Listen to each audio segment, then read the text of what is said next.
Bonjour et bienvenue dans Ni vu ni connu. Aujourd'hui, nous avons décidé de nous intéresser aux addictions. Et pour cela, j'ai le plaisir d'accueillir Martin.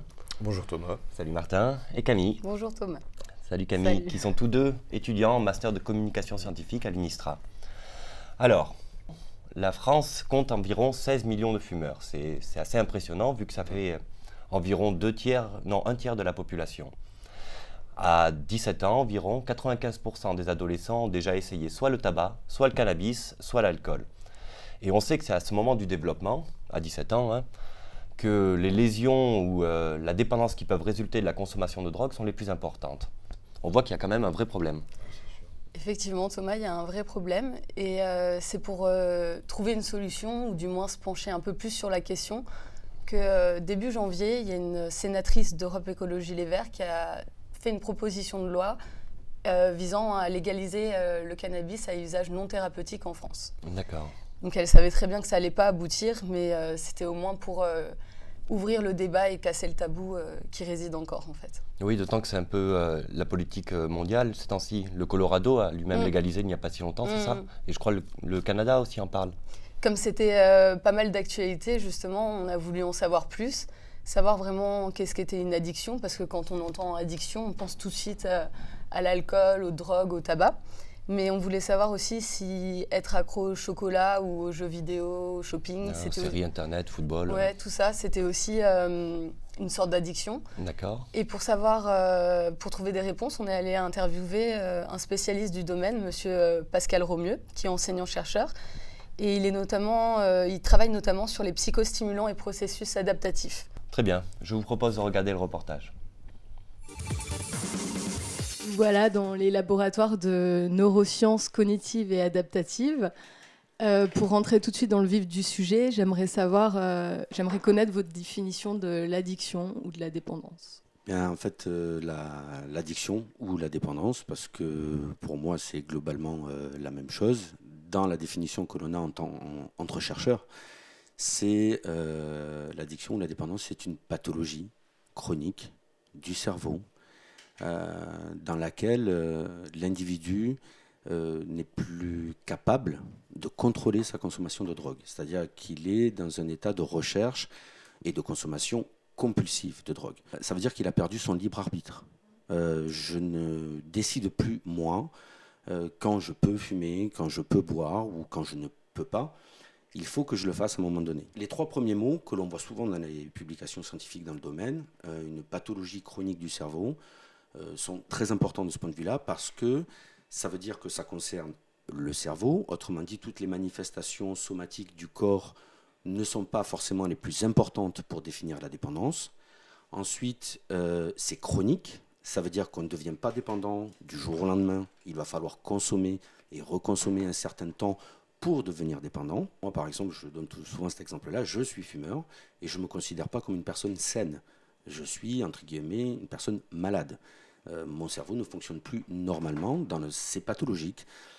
Ça veut dire, c'est important, qu'il y a tout un tas de phrases qu'on a l'habitude d'entendre et qui ne sont pas adaptées par rapport aux toxicomanes, quelle que soit la drogue. Les phrases « il suffit que de »,« t'as qu'à arrêter ». La pire de toutes, pour moi, c'est « quand on veut, on peut ». Puisque justement, si quand on voulait, on pouvait, ce ne serait pas une pathologie, ce ne serait pas un problème. Voilà. Quand on entend addiction, on pense souvent tout de suite à des drogues, justement. Et je voulais savoir si c'était la même chose pour quelqu'un qui serait accro aux jeux vidéo ou même au chocolat, ce genre de truc. Je voulais savoir si ça peut rentrer aussi dans les mêmes catégories, en fait. Mais là, ça devient difficile. Ça devient difficile parce que pour les drogues, on connaît très bien le stimulus initial qui induit la dépendance et comment on commence à de mieux en mieux comprendre comment ça agit dans le cerveau. Forcément, on va avoir des mécanismes similaires et en réalité, potentiellement, en fait, on pourrait devenir dépendant ou addict à n'importe quel comportement qui procure initialement du plaisir. Maintenant, dans le dernier manuel ce qu'on appelle le DSM-5 maintenant. Avant, il y avait le DSM-4, maintenant, il y a le DSM-5. C'est un manuel de diagnostic établi par des psychiatres de par le monde. On ne met pas du tout ces autres comportements dans le même cadre que la dépendance aux drogues. C'est séparé. Voilà. On va avoir des troubles du comportement, mais pas forcément une addiction à ces comportements. Quel est le trou noir, en fait? Qu'est-ce qu'on ne sait pas du tout qui nous pose encore vraiment des problèmes pour l'avancée des recherches justement sur les addictions? C'est pas le trou noir, c'est les trous noirs. Ce qu'on arrive à faire globalement, de par les avancées de la recherche et puis les avancées purement médicales, c'est permettre aux gens de diminuer, voire d'arrêter leur consommation. On arrive, enfin leur consommation, ça va dépendre des drogues encore une fois, il y a une grande variabilité entre les drogues. Le problème que l'on a, surtout depuis, c'est pas tant ça, c'est de prévenir la rechute. Parce que c'est un autre aspect de la dépendance aux drogues, c'est que c'est une sorte de cercle. On a des mécanismes, on commence à comprendre évidemment les mécanismes de mise en place, de maintien d'une consommation de drogue. Là où on a du mal, c'est ce qui se passe pendant le sevrage, qui peut promouvoir ou rendre la personne vulnérable à une reprise de sa consommation compulsive. Parce que le vrai problème, c'est ça. C'est des rechutes régulières de la consommation de drogue. En fait, je voulais connaître votre point de vue par rapport à une proposition de loi qui a été mise début janvier sur la légalisation du cannabis en France. Souvent, on fait l'argumentation de la légalisation du cannabis par rapport à l'alcool. On compare à l'alcool en disant c'est moins néfaste, c'est moins nocif, et pourtant l'alcool est légal.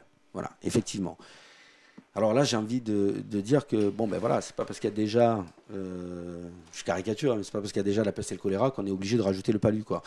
Simplement, ce qu'il faut voir, c'est le risque, simplement, que le cannabis induise une dépendance, surtout chez le jeune. Et à partir du moment où le jeune devient dépendant, il y a des risques de dysfonctionnement cérébraux. Voilà. Il n'y a pas que la schizophrénie, il y a des problèmes. C'est contradictoire, il faut encore pas mal de données par rapport à ça. Mais a priori, il y aurait des problèmes à plus ou moins long terme de mémoire de travail, surtout de mémoire épisodique. Voilà, des problèmes attentionnels. Sans parler évidemment de l'individu, du jeune qui est sous cannabis. Donc j'avoue que moi, je suis partagé, mais j'ai plutôt tendance à ne pas être favorable à ça. Voilà. La décriminalisation, ça c'est encore autre chose. Donc voilà, après cette interview, je me suis rendu compte que la compréhension biologique des addictions est encore loin d'être comprise en intégralité. Je pensais qu'on en savait plus, mais non, comme il le dit, c'est pas le trou noir, c'est les trous noirs. Donc il faudra encore un peu de temps pour décrypter tous les mécanismes mis en jeu. D'accord. Et donc pour en venir un peu aux problèmes sociétaux des drogues, est-ce qu'on a trouvé un peu la solution pour les jeunes, pour la prévention? Parce que j'ai vu en tout cas que votre chercheur était plutôt contre une légalisation. Il disait qu'il était partagé, mais plutôt contre quand même. Donc effectivement, il est plutôt contre parce qu'il dit que ça pourrait peut-être faciliter l'accès aux jeunes des drogues.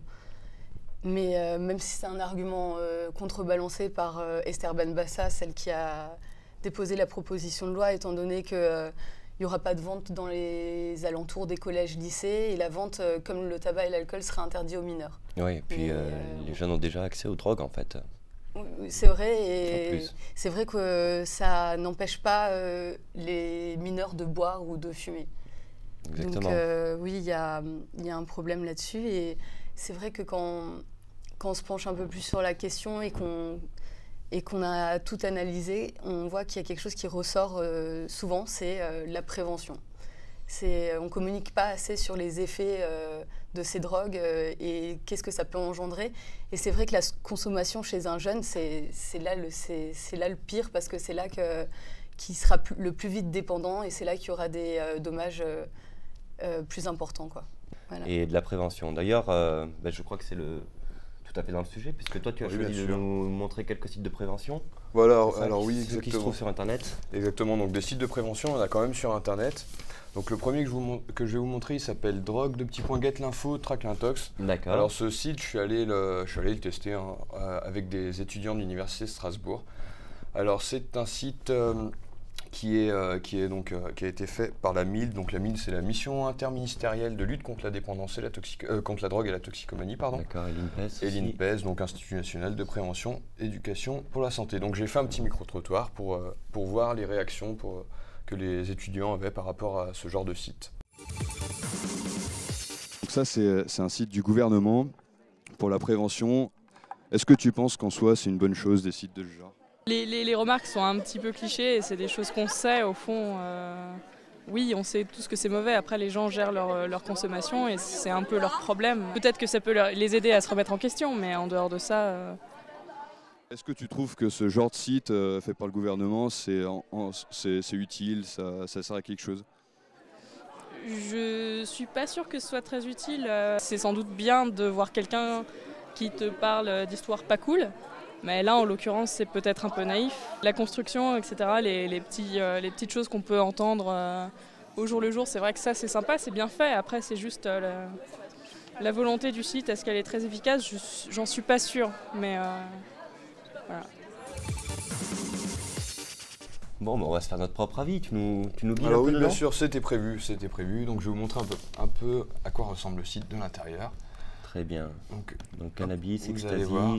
Donc en fait, vous avez différents lieux qui peuvent avoir un rapport avec la drogue. Donc chaque personne a un problème ou a quelque chose à dire par rapport aux addictions. Donc là, par exemple, c'est le cannabis. Vous avez différents lieux. Là, c'est le jardin. Ouais, c'est assez ergonomique et c'est super sympa de se promener dedans. Enfin, c'est assez linéaire quand même.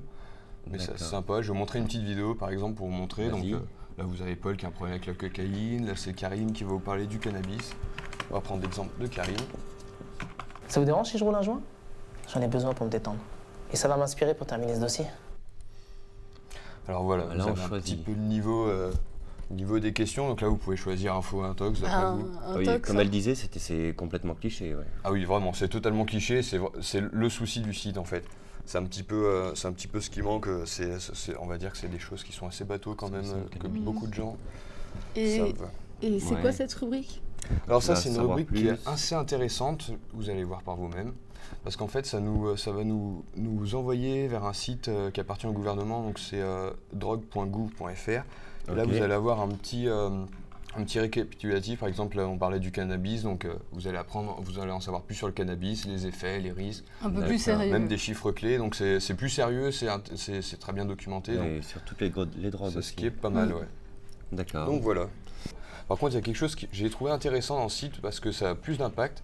Ça s'appelle « Et si ton dealer te disait la vérité ?» Et D'accord. en fait, là, ça met en scène un dealer qui, à travers des petites vidéos, vous allez voir qu'ils sont assez violentes verbalement, en fait, le dealer va t'expliquer les effets et l'évolution de ton addiction si tu prends sa substance. D'accord. Et moi, j'ai bien aimé, enfin, vous allez voir. Il tente. Alors, ecstasy. Ouais. Alors comme ça tu veux de l'exta? T'as frappé à la bonne porte. C'est ce qu'il y a dans l'exta? Moi non plus. En tout cas ça s'appelle la pilule du bonheur. Enfin, surtout pour moi, hein. Parce que pour toi ce sera plutôt la pilule de la gerbe. La pilule de la tête dans le caniveau. La pilule de l'arrêt cardiaque. La pilule de l'arrêt cardiaque, c'est bon ça. Voilà, ton arrêt cardiaque, tu le veux de quelle couleur? Elle est plutôt marrante. Petit Voilà. spot comme ça, effectivement, Alors, c'est plus utile, j'ai l'impression. Bah carrément, parce que tu vois, moi je trouve que cette forme d'humour noir un peu, c'est assez cynique.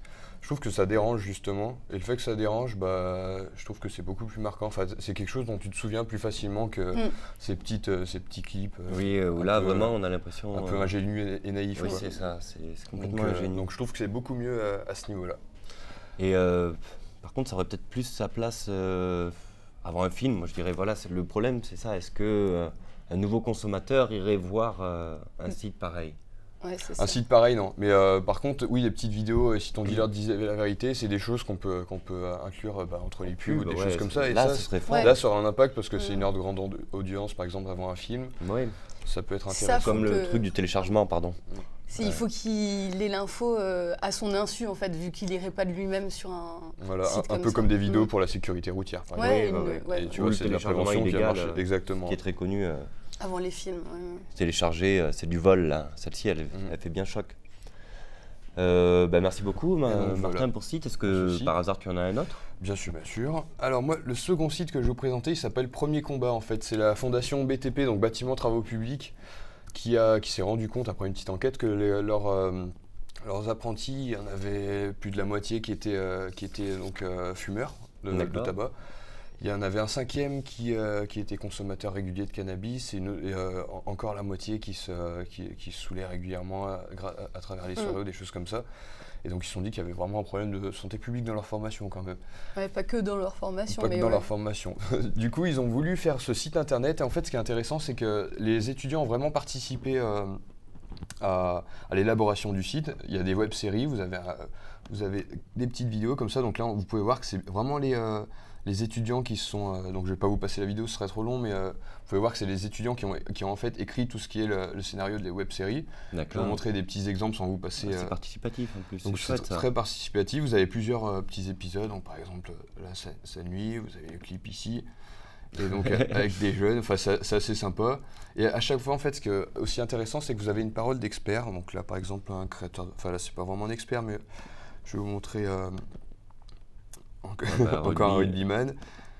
Là, vous avez des médecins et vous avez aussi des gendarmes. Et je trouve qu'en fait, c'est triste à dire, mais à cet âge-là, mine de rien, la parole d'un policier, je trouve que ça a plus d'impact que la parole d'un médecin qui dit c'est pas bien, faut pas que...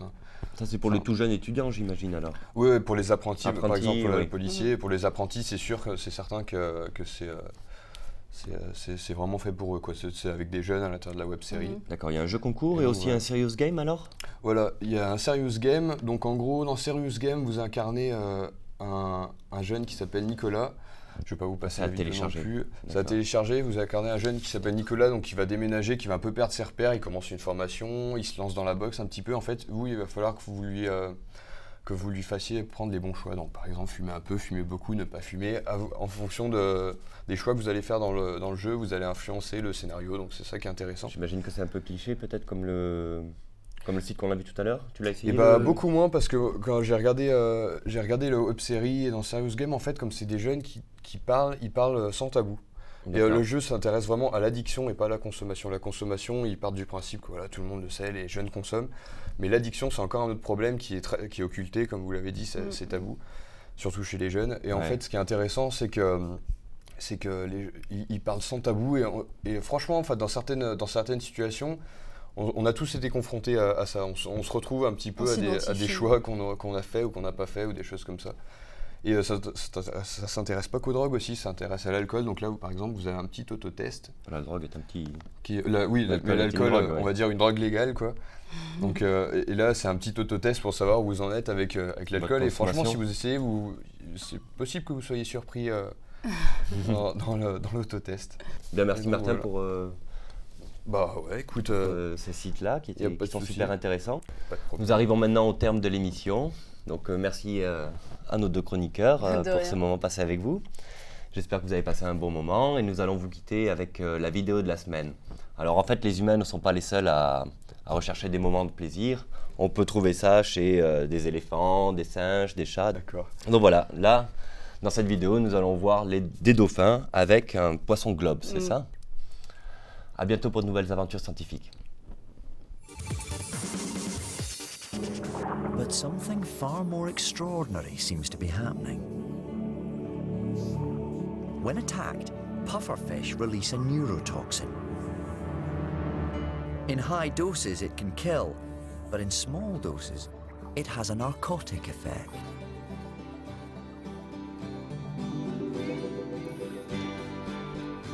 It seems to be affecting the dolphins.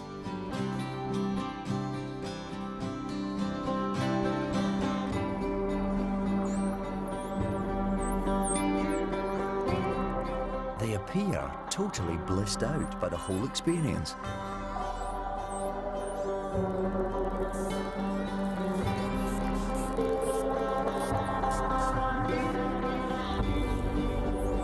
And remarkably, all take turns in passing the puffer around.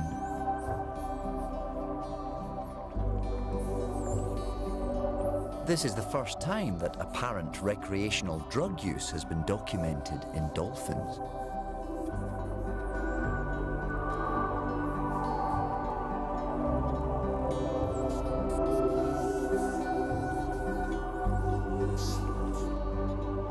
With the dolphins otherwise engaged, the puffer deflates. He's free to go on his way. It looks like they will be distracted for quite some time.